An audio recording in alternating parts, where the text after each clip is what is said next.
आर्य समाज मंदिर बापोली में हवन करते आर्य समाज के लोगों पर सरपंच पति व अन्य आरोपियों द्वारा मारपीट करने के मामले में आज आर्य समाज के लोगों ने एक बैठक की है, जिसमें आर्य समाज के हरियाणा प्रदेश के अलग अलग जिलों से आए सभी आर्य समाज के प्रतिनिधि सभा के सदस्यों ने मांग किया कि जो भी आर्य समाज मंदिर बापोली में हवन करते हुए उन आरोपियों ने मारपीट की है उनको जल्द से जल्द गिरफ्तार किया जाए, जिसको लेकर आर्य सभा के प्रांत मंत्री उमेश कुमार शर्मा ने कहा कि यह एक घटना बड़ी दुखद घटना है जो हवन करते हुए आर्य समाज के लोगों पर इस तरह मारपीट की गई है।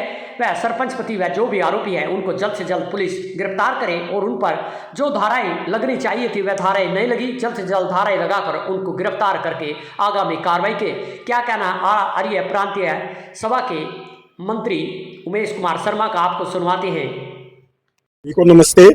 आज जो मीटिंग की गई है वो इसलिए की गई है कि 13 जुलाई को बापोली गांव के अंदर आर्य समाज के कुछ व्यक्ति हमारा यज्ञ कर रहे थे और यज्ञ करते हुए उन व्यक्तियों पर गांव के कुछ व्यक्तियों ने जिनके अंदर बताते हैं माननीय सरपंच महोदय भी साथ थे और उनके ऊपर हमला किया गया, जो कि एक बहुत बड़ा, क्योंकि यज्ञ जो मैं श्रेष्ठतम कर्म, यज्ञ जो संसार का सबसे श्रेष्ठ कर्म है। आपने देखा होगा ऋषि भी पहले ये राम और लक्ष्मण को जो लेकर के विश्वामित्र जी गए वो यज्ञ की रक्षा के लिए गए। कम से कम उन व्यक्तियों को ये सोचना चाहिए था कि ये एक श्रेष्ठ कर्म हो रहा है और इस श्रेष्ठ कर्म के ऊपर हमला करना एक राक्षस प्रवृत्ति है। और उसके बाद में पता लगा कि बहुत से व्यक्तियों को काफी चोटें आई हैं, मारा गया है। और मुझे अभी पता लगा, बड़े दुख के साथ कहना पड़ता है कि पुलिस की मौजूदगी थी वहां पर। एसएचओ जो है बापोली वहां पर मौजूद था और उनकी हाजिरी के अंदर जो है ये मारपीट हुई है। तो ऐसी घटना की आज हम घोर निंदा करते हैं और आज हमारा प्रोग्राम है माननीय डीसी महोदय साहब से, एसपी साहब से मिलकर के, और ये मांग करेंगे, प्रार्थना करेंगे कि ऐसे व्यक्तियों को ज्यादा से ज्यादा सख्त से सख्त सजा दिलाई जाए। और इस प्रकार धार्मिक भारत के अंदर रहते हुए आज जो है हम हिंदू राष्ट्र बना रहे हैं, भारत के अंदर रहते हुए भारतीयता के ऊपर जो है हमला हो रहा है, तो एक बड़ा निंदनीय कार्य है। तो ऐसे व्यक्ति जो समाज के अंदर इस प्रकार की फूट डालने का काम करते हैं, उन व्यक्तियों के लिए आज ये मीटिंग हमने बुलाई है। इसका जो है खोज करेंगे, प्रिंटिंग माध्यम से, अखबारों के माध्यम से हमें पता लगा है कि इस प्रकार से जो है आर्य समाज के ऊपर जो है वो किसी प्रकार की अड़चन आई हुई है। तो ऐसी परिस्थिति के अंदर हम आज पूरा अध्ययन करने के पश्चात आगे की रणनीति जो है बनाएंगे, आगे क्या कार्य, क्योंकि सभी व्यक्ति अपना सुझाव दे रहे हैं, सभी व्यक्ति जो है अपने अपने विचार रख रहे हैं।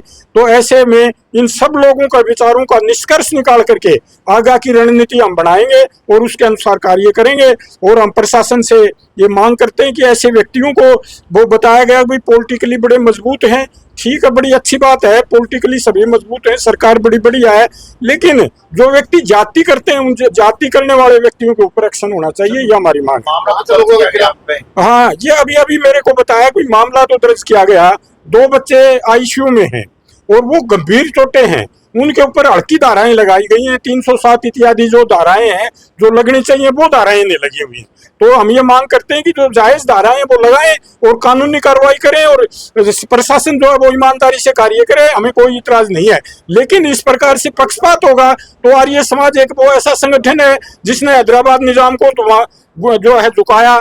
और इसी प्रकार जो है आप देखेंगे रोहतक के अंदर जो है वो संत रामपाल था, उसको झुका करके 3 आदमियों की शहादत दी हमने, 3 आदमी हमारे मारे गए वहां पर, लेकिन उसको वहां से निकाला। तो ऐसा नहीं है कि हम चुप बैठ जाएंगे, लेकिन हम प्रशासन से, हमारा ही शासन है, हमारे प्रशासन है, इनसे पहले हम प्रार्थना करते हैं कि इस प्रकार से वो ये न्याय करे, नहीं तो आंदोलन जो है हम जारी करेंगे या अगली कार्रवाई करेंगे। पॉलिटिकल प्रेशर कहीं, हाँ, अभी बता रहा था एक वक्ता, अब भाई पॉलिटिकल प्रेशर, जिस व्यक्ति ने हमला किया है उसके पास कोई राजनेता जो है गया हुआ था, उनका आदमी है, अभी आपके सामने वक्ता बता रहे थे।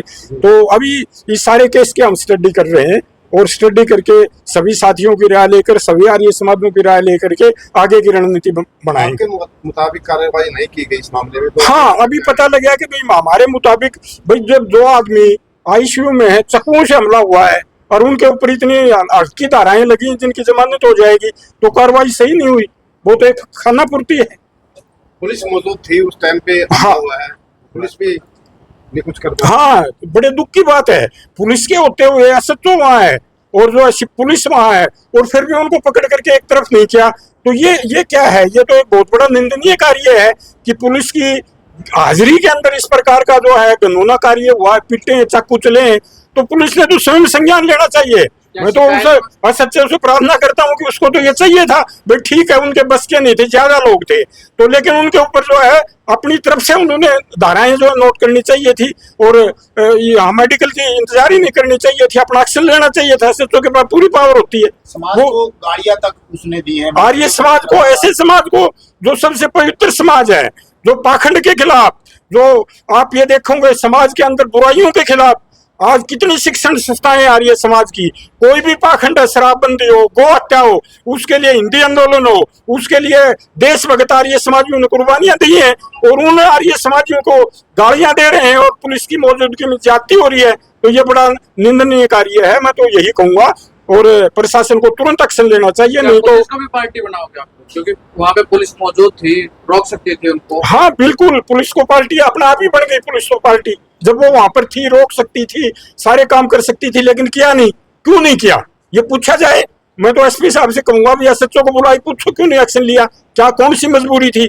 अब भाई जो है, जब आप 10 आदमी वहां पर खड़े हुए हैं, उनके ऊपर चाकुएं चल रहे हैं, तो आपके सामने क्या मजबूरी थी? बीजेपी के पूर्व मंडल अध्यक्ष भी रहे और अब भी इनको एक कमेटी का अध्यक्ष बनाया गया है, मेंबर बनाया गया है। किसको? बीजेपी का शिव कुमार रावत अच्छा, सरपंच को। सरपंच। हाँ, नहीं बीजेपी जो है जी, हम भी बीजेपी के हैं, हम भी बीजेपी के साथ हैं। अब वो है, लेकिन जाति की है ना, कोई भी ये तो किसी को भी छूट नहीं है कि बीजेपी के व्यक्ति को जो है वो कानून हाथ में लाने का तो किसी को भी अधिकार नहीं है। तो बीजेपी की तो इसमें कोई बात नहीं है। इसमें तो जो एक व्यक्ति का व्यक्तिगत वो है, अब उसका अपना व्यवहार है, उसका अपना जीवन है, उसका अपना सब कुछ है, तो ये हम सब लोग बीजेपी के ही हैं। तो लेकिन वो किस आदमी को, अगर मैं कह दूं मैं बीजेपी का आदमी हूँ तो, और अब कोई गलत काम करती हूँ तो उसको कौन माफ करेगा? नहीं करना चाहिए। परिचय दे दीजिए अपना, आपका परिचय। मैं उमेश सिंह शर्मा हूँ, मंत्री आर्य प्रतिनिधि सभा हरियाणा पति। क्योंकि मुझे पता लगा है कि ये सरपंच ओरिजिनल नहीं है, ये तो इसकी घराड़ी सरपंच है, उसका नेतृत्व कर रहे हैं। तो ये भी एक जो गलत बात है कि अपनी पत्नी का मिसयूज कर रहे हैं, उनके नाम से काम वो कर रहा है, बदनाम पत्नी को कर रहा है। ये भी एक गलत बात है जो भारतीय संस्कृति में नहीं होनी चाहिए। हाँ जी।